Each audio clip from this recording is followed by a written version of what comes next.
Hey basketball guys, we have news. Let's go to more news from the Golden State Warriors, but before that, don't forget to subscribe to the channel and leave your like.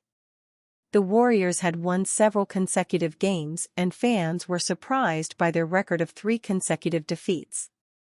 In the NBA, everything happens quickly and the Warriors will need to sign players to fill defensive and offensive needs. Jonathan Kuminga is facing a career dilemma, and everything points to him being sent to another team so that the Warriors can bring in a great player. The Brooklyn Nets went into Chase Center and shocked the Golden State Warriors on Monday, overcoming an 18-point second-half deficit to win 128-120. Back-to-back wins over the Sacramento Kings and Warriors has moved the Nets to an 8-10 record, with the franchise having been far more competitive than many expected heading into the season. Warriors forward Jonathan Kuminga has been proposed as a trade target for the Nets. Despite the start placing them 8th in the Eastern Conference, Brooklyn are still expected to be active in trying to move their veteran players prior to the February 6 deadline. Having gotten a huge haul of draft capital in return for Mikal Bridges during the offseason, one can assume the Nets could be after more future picks and perhaps some young players to help build the core of their rebuild. One of the young players they could have interest in is Golden State forward Jonathan Kuminga, at least according to Greg Swartz of Bleacher Report. In an article looking at dream trade targets for every team, Swartz listed Kuminga as Brooklyn's best option. The Nets should be targeting wings with upside while looking to move veterans like Cameron Johnson and Dorian Finney-Smith, Swartz wrote. Kuminga is perhaps the most intriguing young wing in the NBA who hasn't signed an extension with his current team. Kuminga missed Monday's game against the Nets and Saturday's loss to the Spurs due to illness, but could return on Wednesday as the Warriors prepare to host the Oklahoma City Thunder.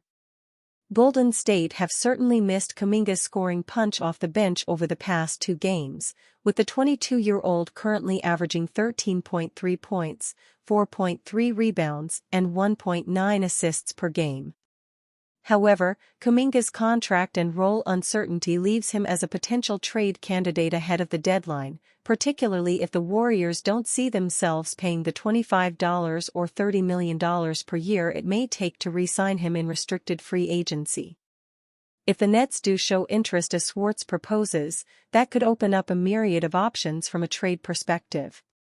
Brooklyn could look to move Cam Johnson, Nick Claxton, Dorian Finney-Smith, Dennis Schroeder and/or Cam Thomas, each of whom could be of interest to the Warriors to various levels.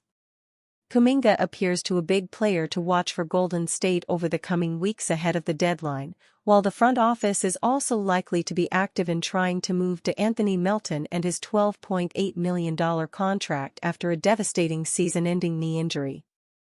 Steve Kerr breaks silence on Steph Curry's new injury. Golden State Warriors head coach Steve Kerr gives a vital update for heading into a marquee matchup against the Oklahoma City Thunder on Wednesday night. The Golden State Warriors got unfortunate news. The Warriors will be without superstar point guard Steph Curry against OKC, a huge hit for a Golden State squad looking to break their 2-game losing streak.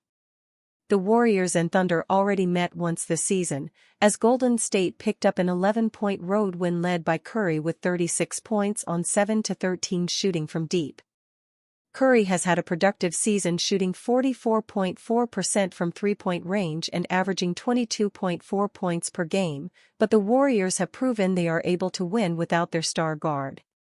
Steph has already missed 3 games this season, and Golden State has won all 3. While they are obviously better with him healthy, they are deep enough to still be dangerous. Warriors head coach Steve Kerr gave an update on Curry's new knee injury for the first time ahead of Wednesday's matchup.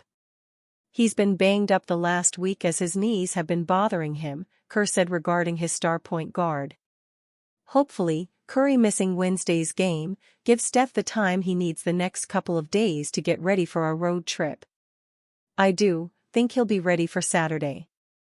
Of course, it is unfortunate that Curry has to miss Wednesday's matchup against a Thunder squad that sits at the top of the Western Conference, but the good news is that he should be back for Saturday's contest against the Phoenix Suns. The Warriors have already exceeded expectations early into the season, winning 12 of their first 17, so the key to success from here on out is keeping Curry and company healthy. Which Warriors star took blame after loss? Warriors' depth displays lack of knockout ability without Steph. For most of the first half Wednesday night at Chase Center, the distance between the first and second place teams in the NBA's Western Conference was so vast one could not see the other with the naked eye. The second-place Warriors, deeply compromised without superstar point guard Stephen Curry, spent 20 minutes testing their physical limits but failing to find answers to the problems posed by conference-leading Oklahoma City. Not until the final 4 minutes of the half did the Warriors find their fury. They closed the half with a 12-5 run, and the momentum carried into the third quarter as they outscored the Thunder 20-12 in the first 6 minutes. They won the quarter by 11, re-energizing the sellout crowd, 18,064, and restoring belief in themselves. Defense and some high-velocity play from the second unit to turn a game that wasn't into one that was, until Golden State's offensive shortcomings resurfaced late and were the culprit in a 105-101 loss that goes into the never-welcomed moral victory file. "We were awful in the first quarter," Coach Steve Kerr said. "But I loved everything I saw the last 3 quarters. The energy, the defense, the rotations. Guys were flying around with a lot of good individual contributions. That's our team. That's who we are." After trailing by as much as 19, the Warriors rode waves created by slow-mo Euros from Kyle Anderson, Pat Spencer's spunk, Draymond Green's blocks, Brandon Podziemski's pluck, Jonathan Kuminga's bursts and Buddy Hield's triples. It was Golden State's defense that kept the Thunder from pulling away. With OKC shooting 51.1% in the first half but limited to 39.5% in the second, there were enough open doors, alleys, and roads that the Warriors, with 2 or 3 buckets down the stretch, could have jogged to surprising victory. But effort and good intentions are no match for a scoring drought that lasts more than 5 minutes. The Warriors' comeback hopes raged when an Anderson layup provided a 96-93 lead with 5:45 to go. The hope flamed out when they missed their next 14 shots. "I didn't think we made great decisions down the stretch, the last 5 minutes," Kerr said. "It's pick-and-roll time late in the game, and with Steph out it makes it a little trickier on our team." The Warriors missed 27 of 46 shots, 41.3%, in the paint. They shot 7 of 28 in the fourth quarter, including 4 of 15 in the paint.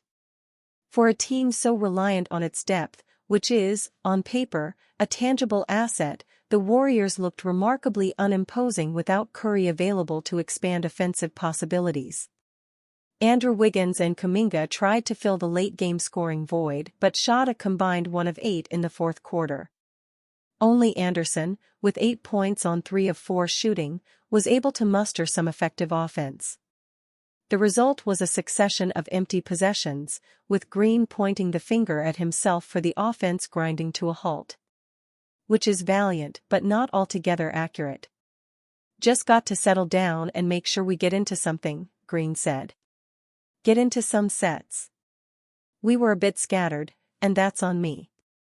When the game gets to that point, somebody has to slow the game down and get us into a set.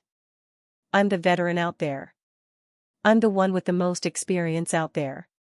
So, I've got to get my head out of my ass, go get the ball and get us into a set. Something that would be beneficial for all of us." Everybody wanted it. JK was getting to the hole, he wanted it. Wiggins got into the paint a couple times, he wanted it. Podziemski did as well. But our spacing wasn't correct, so they were able to collapse on the paint. And we don't have the proper kickouts because our spacing wasn't right because we weren't getting into anything. It was just guys making plays themselves. The Thunder, 14-4, left town still in first place, while the Warriors, 12-6, headed into the night with their third consecutive loss and tumbling into third place one game behind the second-place Houston Rockets. Curry, sitting out with pain in both knees, watched from the bench. Kerr is optimistic about him returning Saturday to face the Suns in Phoenix.